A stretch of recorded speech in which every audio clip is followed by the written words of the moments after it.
दोस्तों, एक गांव में एक व्यक्ति रहता था जो अपने दुखों से बहुत परेशान था। वह हमेशा किसी न किसी समस्या, किसी न किसी परेशानी या फिर किसी न किसी दुख से ग्रसित ही रहता था। उस व्यक्ति की किसी न किसी से कुछ न कुछ लड़ाई हमेशा चलती रहती थी। वह अपने जीवन की सभी समस्याओं से बहुत परेशान हो चुका था और वह उसका समाधान चाहता था। और वह अपनी इन समस्याओं के समाधान के लिए यहां वहां भागा फिरता। वह बहुत सारे लोगों से मिला और उन सभी लोगों ने उस व्यक्ति को तरह तरह के उपाय दिए। कुछ उपाय उसके जीवन में कुछ देर के लिए तो कारगर हुए, लेकिन उसके बाद उनका असर बिल्कुल विपरीत होने लगा। लेकिन उसे कोई भी ऐसा समाधान नहीं मिला था जिससे उसके जीवन की सारी समस्याएं हमेशा हमेशा के लिए खत्म हो जाए, जिस कारण वो और भी परेशान रहने लगा। एक दिन उस युवक ने महात्मा बुद्ध के बारे में सुना। उसने सुना कि जो भी महात्मा बुद्ध के पास जाता है वे उनकी सभी समस्याओं का समाधान करते हैं और उनका समाधान भी ऐसा होता है कि उसके बाद किसी और अन्य समाधान की कोई जरूरत ही नहीं पड़ती। महात्मा बुद्ध के बारे में इतना कुछ सुन लेने के बाद वह महात्मा बुद्ध से बहुत प्रभावित हो गया। उसने सोचा कि क्यों ना मैं एक बार महात्मा बुद्ध से भी मिलकर देख लेता हूं। हो सकता है कि वो मुझे मेरी समस्या का समाधान अवश्य दे दें। वह लगातार 5 दिनों की यात्रा करने के बाद महात्मा बुद्ध के पास पहुंचा। उस युवक ने महात्मा बुद्ध को प्रणाम किया और कहा, हे बुद्ध, मैंने आपके बारे में बहुत सुना है। मैंने सुना है कि किस तरह से आप लोगों की समस्याओं का समाधान करते हैं, और मैंने ये भी सुना है कि जो कोई भी आपके समाधान मान लेता है उसका जीवन खुशियों से भर जाता है, उसके जीवन में कभी कोई दुख नहीं आता। हे बुद्ध, मैं भी एक पीड़ित हूं, मैं भी दुखी हूं। मेरे जीवन में भी असंख्य समस्याएं हैं।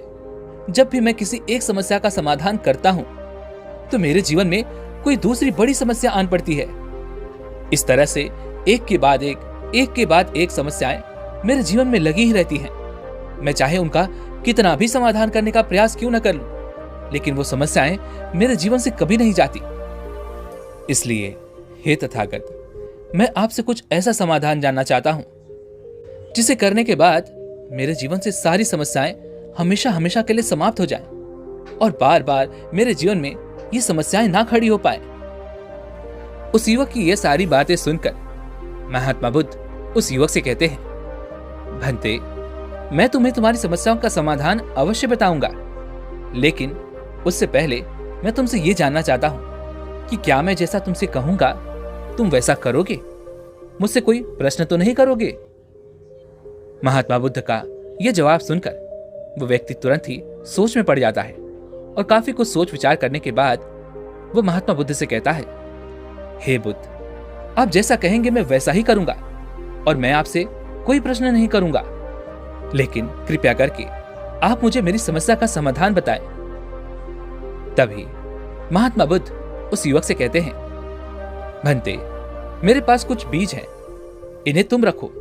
इन्हें एक अच्छी उपजाऊ जमीन पर बोना और इनकी देखभाल करना और समय समय पर इन्हें खाद और पानी भी देते रहना।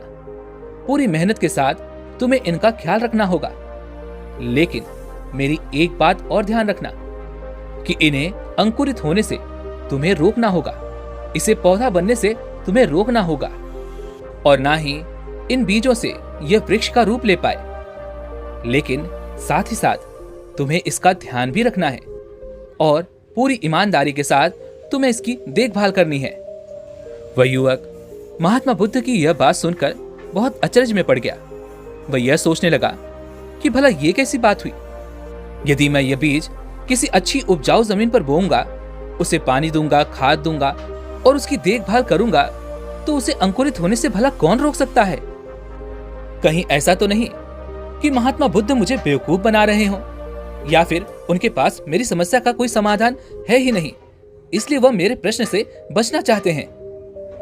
इसी प्रकार के कई सारे सवाल उस व्यक्ति के मन में उमड़ने लगे, लेकिन वह युवक चाहकर भी महात्मा बुद्ध से कोई प्रश्न नहीं कर सकता था, क्योंकि उसने पहले ही महात्मा बुद्ध से कहा था, मैं आपसे कोई भी प्रश्न नहीं करूंगा। यह सब वह सोच विचार रहा था कि तभी महात्मा बुद्ध ने कहा, क्या हुआ भंते, किस सोच विचार में पड़ चुके हो? तभी वह युवक कहता है, हे बुद्ध, कुछ नहीं, आप जैसा कहेंगे मैं वैसा ही करूंगा। तभी महात्मा बुद्ध कहते हैं, तो ठीक है, ये बीज ले जाओ और अब से 3 माह बाद मैं तुम्हारे घर आऊंगा और तब मैं तुम्हें तुम्हारी समस्या का समाधान तुम्हें बता दूंगा। महात्मा बुद्ध के मुख से यह सुनकर वह युवक बहुत खुश हुआ और वह बीज लेकर अपने घर चला गया। उस युवक ने उन बीजों को एक अच्छी उपजाऊ जमीन पर बोया और उनकी देखभाल करने लगा। समय समय पर खाद और पानी देने लगा और साथ ही वह यह भी चाहता था कि वह अंकुरित ना हो। लेकिन कुछ ही दिनों बाद उसने देखा कि वह बीज अंकुरित होने लगे हैं और उसके तने अब जमीन से बाहर आ रहे हैं। यह देखकर वह बहुत परेशान हो गया। उसे समझ नहीं आ रहा था कि अब वह क्या करे, क्योंकि बुद्ध ने तो कहा था कि वह अंकुरित नहीं होने चाहिए। उन अंकुरित बीजों को देखकर वह प्रार्थना करने लगा कि यह बीज सूख जाएं। पर वह अंकुरित बीज देखते ही देखते केवल कुछ हफ्तों में पौधे का रूप ले चुका था और देखते ही देखते करीब 3 माह बीत गए और 3 महीने बाद वह बीज अब एक वृक्ष का रूप ले चुका था। तभी एक दिन महात्मा बुद्ध भिक्षा मांगने उस व्यक्ति के द्वार पर पहुंचे। वह व्यक्ति तुरंत ही महात्मा बुद्ध के लिए भिक्षा लेकर आया और उन्हें देखकर वह बहुत प्रसन्न हुआ। उस युवक ने महात्मा बुद्ध को प्रणाम किया और कहने लगा, हे बुद्ध, मैं आप ही का इंतजार कर रहा था। आपने मुझे जो काम सौंपा था मैंने बिल्कुल वैसा ही किया है। तभी महात्मा बुद्ध उस युवक से कहते हैं, भंते, मैंने जो बीज तुम्हें दिए थे उसे तुमने अच्छी उपजाऊ जमीन पर तो बोया था ना? और हां, कहीं वो अंकुरित तो नहीं हुए? इस पर वो युवक महात्मा बुद्ध से कहता है, हे तथागत, मैं आपको इसके बारे में क्या बताऊं, आप खुद चलकर देख लीजिए। इतना कहकर वह युवक महात्मा बुद्ध को उस स्थान पर ले जाता है जहां पर उसने वो बीज बोए थे और उस विशाल वृक्ष की ओर इशारा करते हुए वह महात्मा बुद्ध से कहता है, हे तथागत, ये वही बीज है जो आपने मुझे दिए थे और देखिए आज ये कितना बड़ा विशाल वृक्ष बन चुका है। मैंने बहुत कोशिश की, बहुत प्रार्थनाएं की कि ये अंकुरित ना हो, लेकिन ऐसा नहीं हुआ। और जैसा कि आपने कहा था, मुझे इसकी देखभाल भी करनी है, इसे खाद और पानी समय समय पर देना है। मैंने वैसा ही किया और देखते ही देखते यह एक विशाल वृक्ष बन गया। हे बुद्ध, अब मैं क्या आपसे कोई प्रश्न कर सकता हूं? इस पर महात्मा बुद्ध कहते हैं, हां, अवश्य। हे बुद्ध, आपने कहा था कि यह बीज अंकुरित नहीं होने चाहिए और साथ ही आपने ये भी कहा कि इसे अच्छी उपजाऊ जमीन पर बोना, इसका ख्याल रखना, इसे समय समय पर पानी और खाद देना। अगर आप नहीं चाहते थे कि यह बीज अंकुरित हो, यदि आप नहीं चाहते थे कि यह पौधा या फिर विशाल वृक्ष बने, तो हमें इसे बंजर जमीन पर बोना चाहिए था और इसकी देखभाल भी नहीं करनी चाहिए थी, ना ही इसकी जरूरतों का ख्याल रखना चाहिए था। लेकिन आपने तो बिल्कुल विपरीत परिस्थितियां उत्पन्न कर दी। आपने तो ऐसी परिस्थितियां उत्पन्न कर दी जिससे हर हाल में यह बीज तो अंकुरित होता ही। हे बुद्ध, अब मुझे यह समझ नहीं आ रहा कि आपने ऐसा क्यों किया। जिस बीज को हमें पोषण नहीं देना चाहिए था, उसे आपने पोषण देने के लिए कहा, उसे पोषण भी देने के लिए कहा और साथ ही उसे बढ़ने भी नहीं देना चाहते थे। ऐसा क्यों? तभी महात्मा बुद्ध मुस्कुराने लगे और उस युवक से कहते हैं, भंते, जब हम अपने जीवन में कोई गलती करते हैं तो वह एक बीज की तरह होती है, चाहे फिर वह क्रोध हो, नफरत हो, लालच हो, काम वासना हो या फिर कोई अन्य विकार। ये मन के सारे विकार एक बीज के रूप में ही होते हैं और इन सभी बीजों को हमें अंकुरित होने से रोकना होता है। अगर हम इन गलतियों को उपजाऊ जमीन पर ना बोएं, इन्हें पोषण ना दें और इनकी देखभाल ना करें, अर्थात इन्हें समय समय पर खाद और पानी ना दें, तो यह गलतियां भी कभी वृक्ष का रूप नहीं ले सकती हैं। लेकिन हम उसके विपरीत कार्य करते हैं।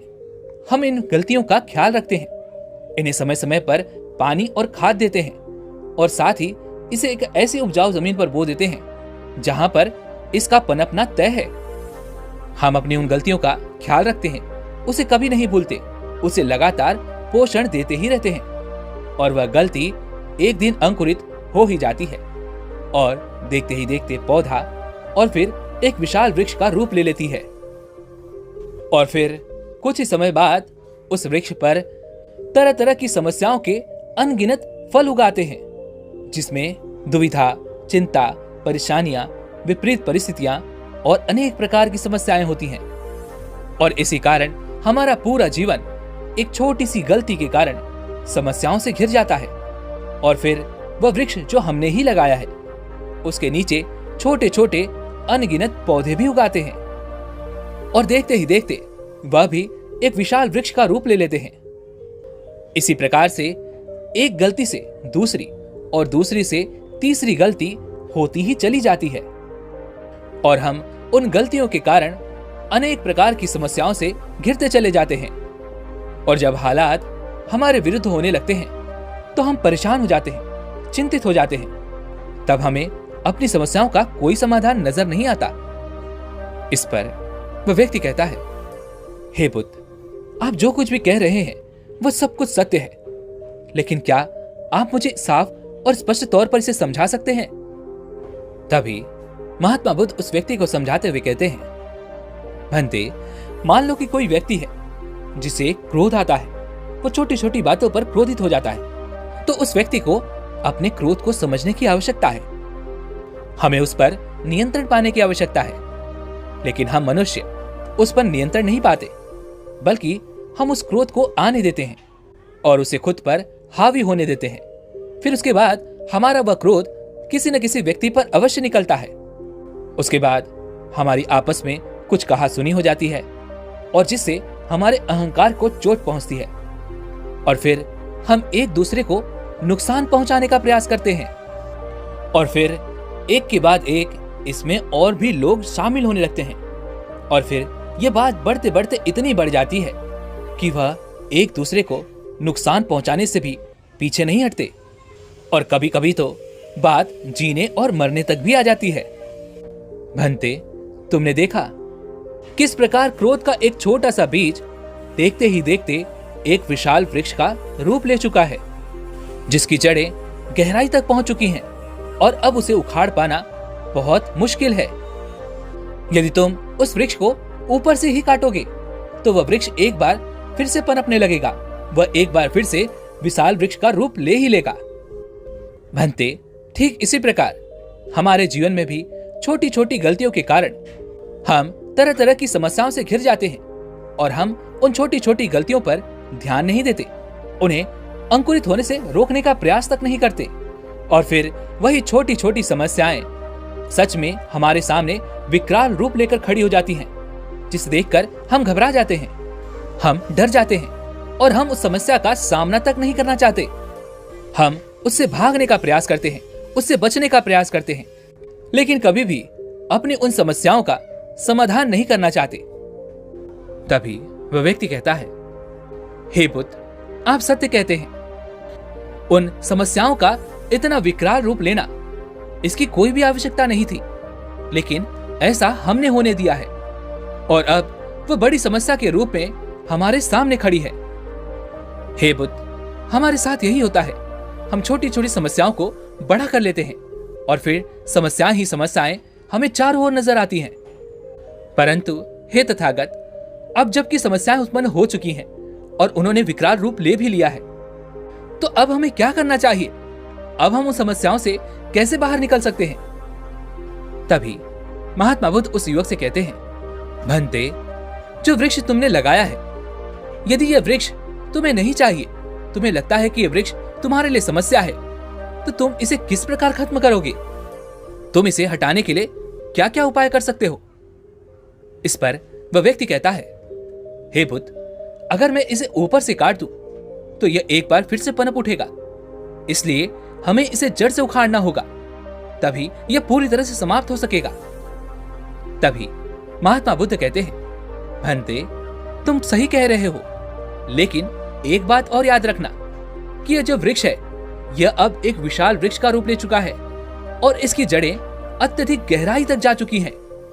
और ऐसे में यदि तुम इसे जड़ से उखाड़ने का प्रयास करते हो तो तुम्हें अथक प्रयास करने होंगे, और यदि गलती से इसका छोटा सा भी अंश जमीन में रह गया तो वह एक दिन फिर से अंकुरित होकर तुम्हारे सामने एक विशाल वृक्ष का रूप ले ही लेगा। वह व्यक्ति महात्मा बुद्ध से कहता है, हे बुद्ध, तब आप ही कोई रास्ता बताइए, अब मैं क्या करूं? मैं कैसे इन समस्याओं का समाधान करूं?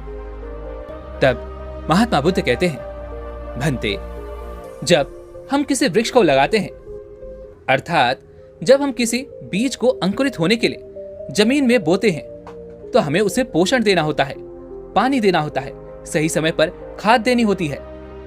तब जाकर वह धीरे धीरे अंकुरित हो पाता है और उस बीज में से पौधे का निर्माण होता है और पौधे से विशाल वृक्ष का निर्माण होता है। लेकिन क्या हो जब हम उस वृक्ष को पोषण ना दें, उसे पानी ना दें, समय समय पर खाद ना दें? इस पर वह व्यक्ति कहता है, हे बुद्ध, तब वह बीज एक न एक दिन तो सूख ही जाएगा और उसका पूरा का पूरा अंश समाप्त हो जाएगा।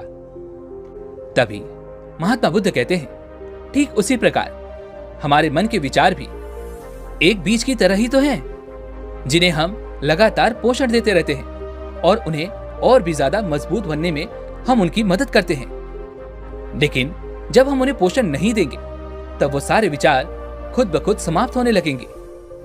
हम हर रोज अपने मन में तरह तरह के नए प्रकार के बीज बोते हैं और उन्हें पोषण भी देते हैं, और एक दिन वह समस्या के रूप में हमारे सामने ही खड़ी हो जाती है। इसलिए सबसे पहले हमें यही समझना है कि हमें उन बीजों को अपने मन में बोने से रोकना होगा। और मान लो कि तुम उन्हें अपने मन की उस उपजाऊ जमीन पर बोने से नहीं रोक पाते, तब भी तुम्हें उन बीजों को पोषण देने से रोकना होगा। यदि किसी वृक्ष को खाद ना मिले, पानी ना मिले और उपजाऊ मिट्टी ना मिले, तो वह एक न एक दिन सूख ही जाता है और उसका समाप्त होना भी तय है। ऐसे ही अपने मन की लालच, नफरत, क्रोध और अपनी काम वासना पर काबू पाना सीखो। इन्हें पोषण देने की आवश्यकता नहीं है, बल्कि हमें इन्हें समझने की आवश्यकता है, इनसे बचने की आवश्यकता है।